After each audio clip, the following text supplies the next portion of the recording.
గురుభ్యో నమః శ్రీమాత్రే నమః. ఆదిత్యాయ చ సోమాయ మంగళాయ బుధాయ శుక్ర గురు శుక్ర శనిభ్యే రాహవే కేతవే నమః. మనం దాదాపుగా ప్రతి మాసం కూడా మాస ఫలితాలు చెప్పుకుంటూ ఉంటాం.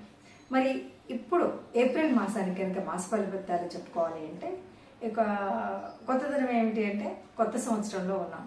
మనం నిన్న మొన్నటి పాత సంవత్సరాన్ని వదిలేసి కొత్త సంవత్సరం విశ్వావసు నామ సంవత్సరంలోకి వచ్చాం. కాబట్టి ఈ కొత్త సంవత్సరంలో ఒక్కొక్క మాసానికి ఎలా అంటే గోచార రీత్యా ఫలితాలు ఎలా ఉన్నాయి, ఏ రాశుల వారికి మరి ఏళ్ళనాటి శని పోతుంది, మరి ఏ రాశుల వారికి యాడ్ అవుతుంది, ఏ రాశుల వారికి అష్టమ శని ఉంది, అర్ధాష్టమ శని ఉంది, ఇవన్నీ వివరాలు చూద్దాం. వీటితో పాటు మరి అంటే గోచారం అంటేనే మనందరికీ తెలుసు, గోచారం అంటే 100% ఇది ఉంటుందని కాదు, కనీసం 30 to 40% మాత్రం ఇది యాక్యురేట్గానే ఉంటుంది. ఎవరికైతే జన్మజాతకం ఉందో దాన్ని కనుక చూసుకుంటే పూర్తిగా ఉంటుంది. మరి కొత్త సంవత్సరంలో ఒక్కొక్క మాసానికి ఎలా ఉందో చూద్దాం.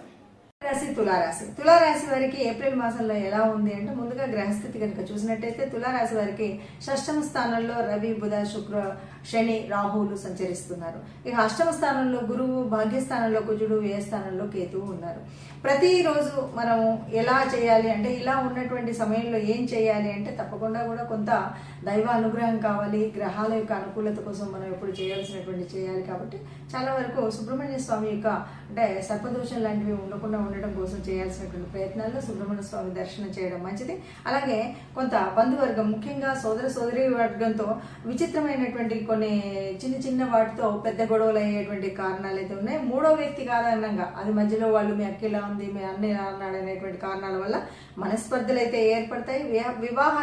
విహారయాత్రలకు వెళ్ళాలనే ఆలోచనలు కలిసి వస్తాయి. ఎవరైనా వెళ్ళాలని అనుకుంటే చాలు వెళ్ళగలుగుతారు.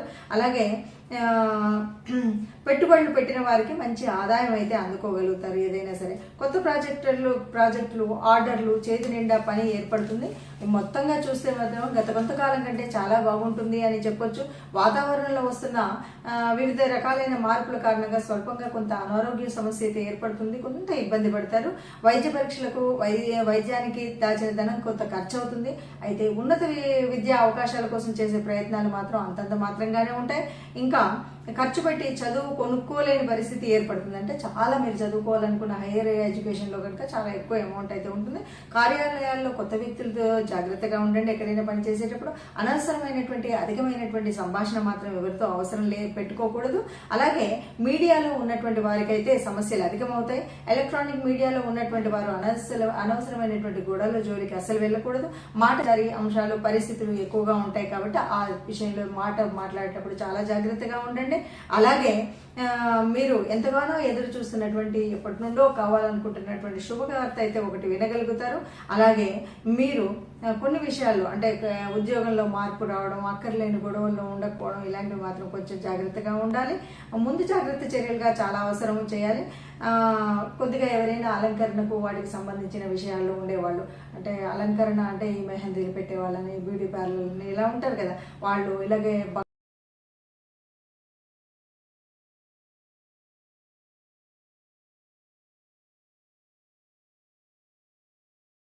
సో మనకి ఇప్పుడు అర్థమైనంత వరకు ఎలా ఉంది అంటే ఒక్కొక్క రాశికి ఏ రాశి అయినా సరే కొత్త సంవత్సరం అని ఏ సంవత్సరం అని మారుతున్నటువంటి గ్రహాలతో కొంత మన గోచారం మారుతూనే ఉంటుంది. అన్ని చోట్ల అన్ని వేళలా ఒకేలాగా ఉంటే జీవితమే కాదు. అయినప్పటికీ అందరం సుఖంగా ఉండాలనే అనుకుంటాం, అందరం సంతోషంగా ఉండాలి అనుకుంటాం. మరి గ్రహగతులు మారుతూ ఉన్నప్పుడు కొంచెం ఒడిదొడుకులు, కష్టాలు, సుఖాలు అన్నీ కలుస్తూ ఉంటాయి. మరి ఇలాంటప్పుడు ఎవరికైనా ఏదైనా కష్టంగా ఉంది అంటే ప్రత్యేకించి ఈ మాసంలో ఏ కష్టం వచ్చినా సరే ఇది మనకు రామోత్సవాలు జరిగేటువంటి సమయం, శ్రీరాముడు పుట్టినటువంటి వేళ చైత్రమాసం అంటేనే. కాబట్టి ఈ ఏప్రిల్ మాసంలో ఎవరైనా సరే ఏదైనా మన కష్టం అనిపించినా, రాముడికి సంబంధించినటువంటి ఏ స్థుతి విన్నా, ఏది లేదు అంటే ఆపదామపహత్తారం దాతారం సర్వసంపదాం లోకాభిరామం శ్రీరామం భూయో భూయో నమామ్యహం అనుకోండి, సరిపోతుంది. లేదు వీలవుతుంది ఇంట్లో ఉన్నాము అంటే విష్ణు సహస్రాన్ని పూర్తిగా వినండి. ఇది విన్నట్టయితే చక్కగా మనకు ఉన్నటువంటి కష్టాలు తొలగిపోతాయి.